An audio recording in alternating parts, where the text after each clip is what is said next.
Hi எல்லாருக்கும் வணக்கம். Welcome to my channel. This is Sonia Charles. இன்னைக்கு நம்ம சேனல்ல எல்லாருக்கும் ரொம்ப பிடிச்ச ஈவினிங் டைம் ஸ்நாக் எப்படி செய்யறதுன்னு நான் சொல்ல போறேன். ஈவினிங் ஆனாலே எல்லாருக்கும் டீயோட ஒரு நல்ல கிறிஸ்பியான ஸ்நாக் சாப்பிடணும்னு ஆசையா இருக்கும். அந்த வகையில நம்ம சாப்பிடுற ஸ்நாக் நமக்கு ஹெல்த்தியானதா இருக்கணும். சோ வெஜிடபிள்ஸ் யூஸ் பண்ணி எப்படி கிறிஸ்பியான பக்கோடா செய்யறதுன்னு இந்த வீடியோல காட்டுறேன். வீடியோட முடிவுல உங்களுக்கு இந்த ரெசிபி பிடிச்சிருந்தா வீடியோவை லைக் பண்ணி ஷேர் பண்ணுங்க. என்னோட சேனலுக்கு சப்ஸ்கிரைப் பண்ணுங்க. மறக்காம நீங்களும் இந்த டிஷஸ் ட்ரை பண்ணி பாருங்க. எப்படி வந்திருக்குன்னு கமெண்ட் செக்ஷன்ல சொல்லுங்க. வாங்க சமைக்கலாம்.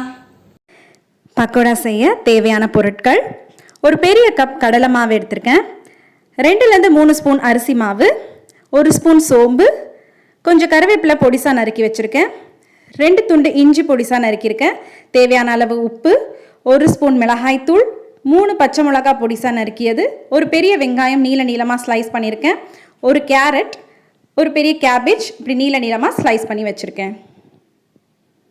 இதெல்லாமே எடுத்து வச்சுட்டு நம்ம இப்போ இதை கடலை மாவோட மிக்ஸ் பண்ண போகிறோம்.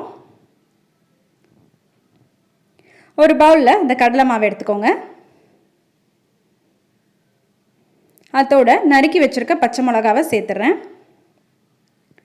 அது கூட நறுக்கி வச்சுருக்க கருவேப்பிலையை சேர்க்குறேன். இப்போ 2லேருந்து 3 ஸ்பூன் அரிசி மாவு நான் இதில் சேர்க்குறேன். அரிசி மாவு சேர்க்கும் போது தான் இந்த பக்கோடா இன்னும் நல்லா கிறிஸ்பியாக வரும். அடுத்து 3 துண்டு இஞ்சி இப்படி பொடிசா நறுக்கி நான் அதில் சேர்த்துக்கிறேன். 1 ஸ்பூன் சோம்பு, அடுத்து நீளமாக நறுக்கி வச்சுருக்க கேரட் சேர்க்குறேன். கேபேஜ் இந்த மாதிரி நீளமாக ஸ்லைஸ் பண்ணி இதில் சேர்த்துக்கிறேன். கேபேஜும் கேரட்டும் தான் இதில் முக்கியமாக சேர்க்குறேன். ஒரு பெரிய வெங்காயம் நீளமாக நறுக்கி நான் அதில் சேர்த்துக்கிறேன். அடுத்து தேவையான அளவு தனி மிளகாய்த்தூள், நான் 1 ஸ்பூன் மிளகாய்த்தூள் சேர்த்துருக்கேன். இப்போ தேவையான அளவு உப்பு சேர்த்துருக்கேன். இதெல்லாமே சேர்த்துட்டு கடைசியாக பெருங்காயத்தூள் சேர்த்துக்கிறேன். இதெல்லாமே சேர்த்து இப்படி நல்லா கையில் அழுத்தம் கொடுத்து அதை மிக்ஸ் பண்ணணும். இப்படி மிக்ஸ் பண்ணும்போது அந்த வெஜிடபிள்ஸ்லேருந்து தண்ணி வெளியே வரும். அப்போ அதுலேயே அது அந்த மசாலாவோட கோட் ஆகும். இப்படி பண்ணும்போது அது எல்லாமே அந்த கடலை மாவு எல்லாமே அந்த வெஜிடபிள்ஸோட நல்லா ஸ்டிக் ஆகும். ஸோ அதனால் ஃபஸ்ட்டு அதுலேருந்தே வர தண்ணி வெளியே வரனால நீங்கள் இப்படியே மிக்ஸ் பண்ணிக்கோங்க.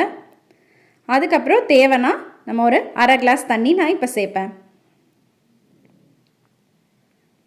அரை கிளாஸ் தண்ணி சேர்த்துட்டு திரும்ப நல்லா அதை மிக்ஸ் பண்ணி விடணும். இப்படி நல்லா கையில் எடுத்து எண்ணெயில் போடுற அளவுக்கு அதை ஒட்டி வர மாதிரி மிக்ஸ் பண்ணிடணும். அவ்வளோதான், இது இப்போ தயாராக இருக்குது. இப்போ ஸ்டவ்வில் ஒரு பேன் வச்சுட்டு அதில் ஆயில் சேர்த்துருக்கேன். ஆயில் சூடாகிற வரைக்கும் வெயிட் பண்ணுங்கள். ஆயில் நல்லா சூடான பிறகு சிம்மில் வச்சுட்டு நான் அதை சூடாக இருக்கான்னு செக் பண்ணிவிட்டு இப்போ நான் இதை மாவை சேர்க்க ஆரம்பிச்சிட்டேன். ஸோ இந்த மாதிரி உதிர்த்து போடுங்க.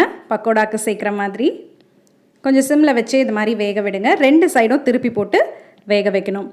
வெஜிடபிள்ஸை பிடிக்காதவங்க கூட இந்த மாதிரி செஞ்சு கொடுத்தா வெஜிடபிள்ஸ் சாப்பிடுவாங்க.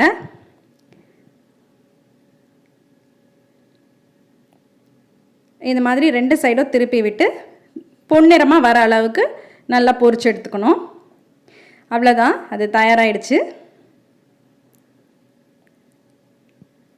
சுலபமாக செய்யக்கூடிய இந்த கேபேஜ் பக்கோடா இப்போ தயாராக இருக்குது. நீங்களும் இந்த ரெசிப்பியை உங்கள் வீட்டில் செஞ்சு பாருங்கள். எப்படி வந்திருக்குன்னு மறக்காமல் கமெண்ட் செக்ஷனில் சொல்லுங்கள். உங்களுக்கு இந்த வீடியோ பிடிச்சிருந்தா வீடியோவை லைக் பண்ணி ஷேர் பண்ணுங்கள். என்னோடய சேனலுக்கு மறக்காமல் சப்ஸ்கிரைப் பண்ணுங்கள்.